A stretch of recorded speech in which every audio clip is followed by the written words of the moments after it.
It's been a source of constant glee amongst Star Wars fans that, despite their status as the most fearsome warriors in the galaxy, Stormtroopers would struggle to shoot fish in a barrel. Suddenly we can see why. Their trademark E11 blaster rifle is far more unwieldy than it looks, and frankly its piddly little scope is close to zero use in a close-range firefight. Playing as a Stormtrooper will be familiar to anyone who's played a Battlefront game, but what we had the chance to experience this week felt completely different. Star Wars Secrets of the Empire is a new virtual reality experience that's setting up shop in London's Westfield shopping centre for 12 weeks starting today. The experience is a collaboration between LucasFilm, ILMxLAB and VR specialists The Void, and tells an original story set between Episode 3 and Rogue One. But it almost feels as though calling it a VR experience sells it short, especially when the area has become so sullied over the years by mobile VR games and 360 videos masquerading as VR, pulling out all the stop secrets of the Empire. In contrast, pulls out all the stops in making you feel like an actual Stormtrooper. For starters, each VR headset has a leap motion tracker built into the front of it, meaning that when you look at your hands and flex your fingers you can see their virtual counterparts doing the exact same thing in real time. This is coupled with the fact that you wear the computer powering the experience in a laser quest-like breastplate, which means you're not tethered to a fixed point, allowing you to walk freely around the Void's substantial physical play space, rather than using virtual locomotion. Unlike most other VR games, it's also a local multiplayer experience which you and up to 3 friends play through. Combined with the head and hand tracking, this means you can look at your virtual companions and see them almost exactly as they are in real life.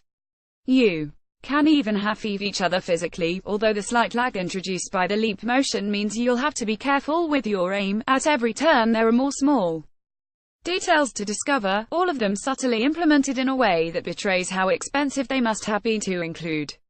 Your harness vibrates in specific locations when you get shot, the set blasts you with heat as you enter the experience's lava-filled areas, and the whole location even vibrates as the virtual ship you're running around starts to explode and fall apart. Lucasfilm's Diana Williams is particularly fond of one moment where you're encouraged to step on a patch of lava and are rewarded with a satisfyingly squishy surface. That's my favorite part, she says, recalling how the team designed that segment of the attraction. We had to have something squishy, so we went out and bought a bunch of stuff, and just started stepping on things to try to figure out what it felt like. It's low-tech, but it adds that little bit to the experience, and that's the whole point of the Void, a step above home for all of these subtle elements combine to create a feeling of presence that has rarely been felt to the same degree in any other VR experience. The comparison against a high-quality tethered VR headset, where a person is restricted to walking around a small space at home at best, is marked.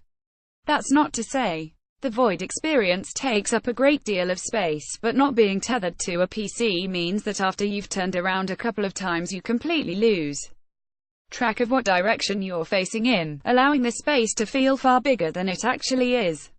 In fact, at one point Williams explains how the experience started life in little more space than her office. We first start off clearing my office out and marking out with masking tape on the floor what people will go through.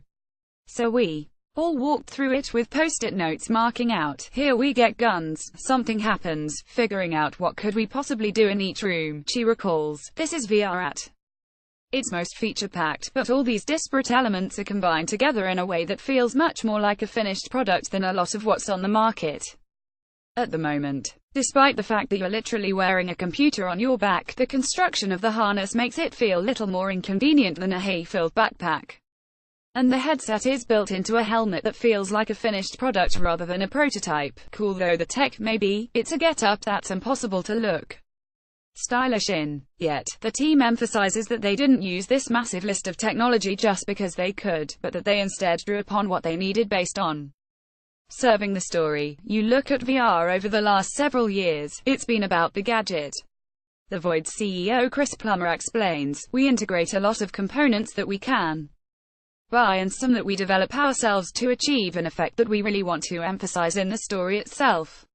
What I like about it is it's not just computer graphics, but some physical aspects which really make it special. With so much going on, it felt like it was impossible to take it all in with just a single playthrough. According to ILMxLAB and VR, however, this was a decision to reward the curious player, rather than to force people into paying for multiple playthroughs. We want to make it feel immersive. We want you to look everywhere, see something, and be rewarded by it, he says. It's not necessarily a calculated attempt to encourage multiple playthroughs, but we have to animate everything and have everything covered. There's a lot of technology packed into the equipment that each player wears. The return of the arcade.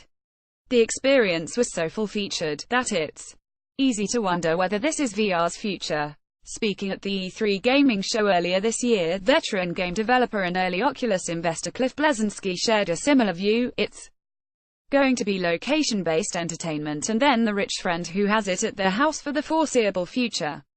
Bleszinski said when asked what hope VR has for mass-market adoption, but when asked the same question, the team behind Secrets of the Empire were more optimistic about the ability for the two different forms of VR to coexist. Location-based can do things that home cannot, and home can do things that location cannot. As storytellers, we're interested in both. There are things that we can do that are different, and both can feed into each other. Williams explains, regardless of Lucasfilm's investment in all areas of VR, there was a definite feeling that Secrets of the Empire made sense in a way that few other short, home-based VR experiences have done in the 1.5 years since consumer VR headsets first became a reality, with a price of £32 and a runtime that clocks in at around the 20-minute mark. Secrets of the Empire might end up being too expensive for all but the most hardcore of Star Wars fans.